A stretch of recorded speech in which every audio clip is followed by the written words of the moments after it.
Hey everybody, welcome back to my coverage of the PogChamps 3 tournament. This is the third championship quarterfinals match, Rainn Wilson versus MoistCritical, and we are going to have a match here. Rainn won his group in the group stage. MoistCritical came second, though Rainn is that rating underdog by a little bit. However, that 1041 rating is provisional. Nobody knows really how accurate that is, and a lot of people think Rainn is much higher than that actual rating suggests. So really, this match could go either way. MoistCritical has been playing chess for about a year. Rainn has been playing chess for a very long time now, most likely all his life, I think.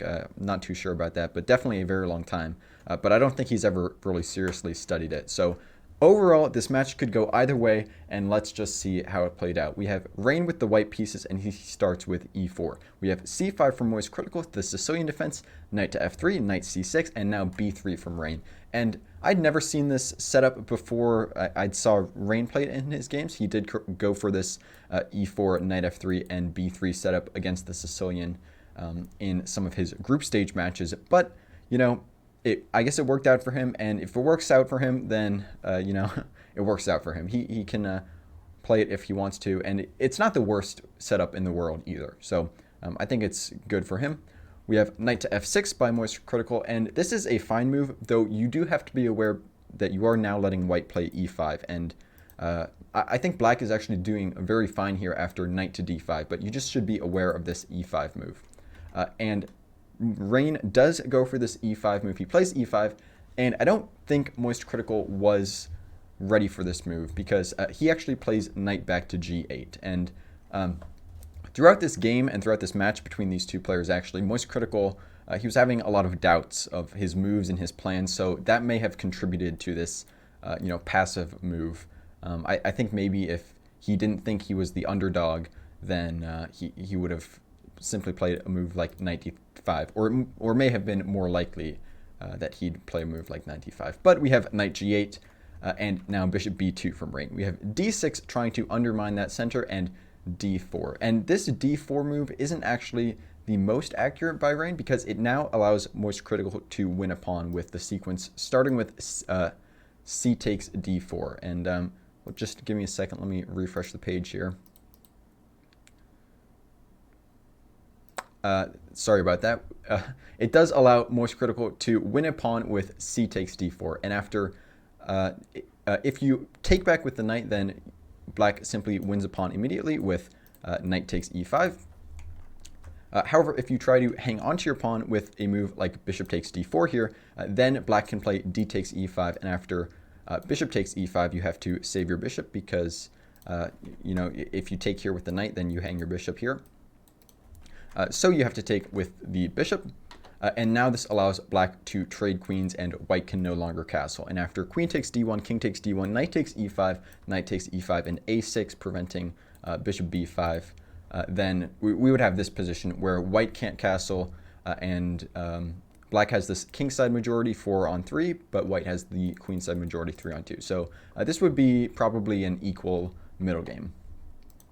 But MoistCritical does not go for this c takes d4 variation. Instead, he plays queen to a5, and this is check. And this is also a very tricky move because here is white.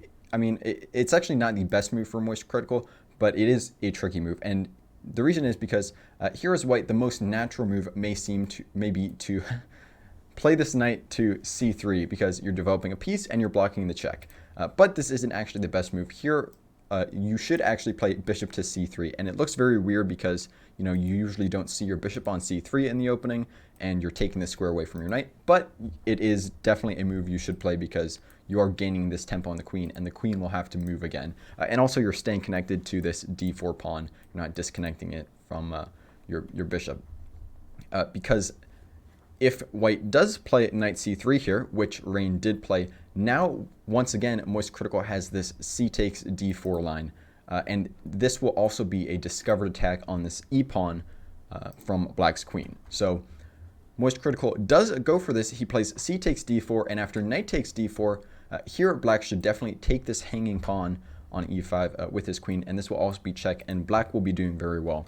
However, instead we have d takes e5, so MoistCritical takes with the pawn, And this is definitely not as strong because, you're doubling your pawns, you're ruining your pawn structure, sort of exposing your king a little more. And also, now this allows white to play knight takes c6, which Rainn plays, and after b takes c6, now your pawn structure is kind of bad. Your king is sort of very exposed. Your queenside pieces may be vulnerable. So overall, a good position for white so far. Not winning, but a good position for white. We have queen to f3 now, just pressuring this c6 pawn, and bishop b7, MoistCritical defends, and now Rainn castles queenside, safeguarding the king and bringing this rook to this open d file. We have e6 from MoistCritical. I think this is a very fine move, just preparing to develop this bishop, and you should definitely look to castle kingside this game. You're not going to want to go queenside. Obviously, right now it's not even legal, but even if one day it is legal, it probably will not be a good idea. We have bishop c4 now from Rainn and bishop a3 from MoistCritical. And this is, it seems like a good move because you're developing a piece, you're looking to trade off white's fianchetto bishop around their king, and you are preparing to castle. You only need to play one more move and then castle. However, this is actually a blunder, and it fails tactically to this very complicated tactical sequence, starting with the move knight to b5. So here you are threatening to take this bishop, and so this is also a discovered attack on this e5 pawn because it disconnects the queen from the e5 pawn. So if the bishop comes back to e7, we simply take this pawn on e5, and white is doing very well here. So black has to first trade this pair of bishops. Bishop takes b2, king takes b2, and now it's really tricky for black. You can't take this knight because the pawn is pinned to the bishop. If you try to take this knight with c takes b5, now we have queen takes b7, and white is just threatening way too many things here. There's queen d7, there's queen a8, there's bishop b5, so black will not be able to defend here. And black's king is still in the center. So if you try a move like knight f6, preparing to castle instead, well, now there's knight d6, and this is a fork on the king and the bishop. So you will be losing a piece here, and also you will not be able to castle. So we could have king e7 and knight takes b7, and black's king is still in the center. Maybe you can safeguard it eventually, but it will take a few moves, especially if you don't want to block this rook in. But white is also just up a piece here, so white will be doing very well. So there was that tactical sequence that Rainn could have gone for after bishop a3, but once again, this knight b5 move is really difficult to see. So we just have rook h to e1, pressuring the center, getting your rook on the same file as the king, which is definitely very good. We have bishop takes b2 now, and king takes b2, and now rook b8 from MoistCritical. And here you really just got to develop this last knight so you can castle on the next move.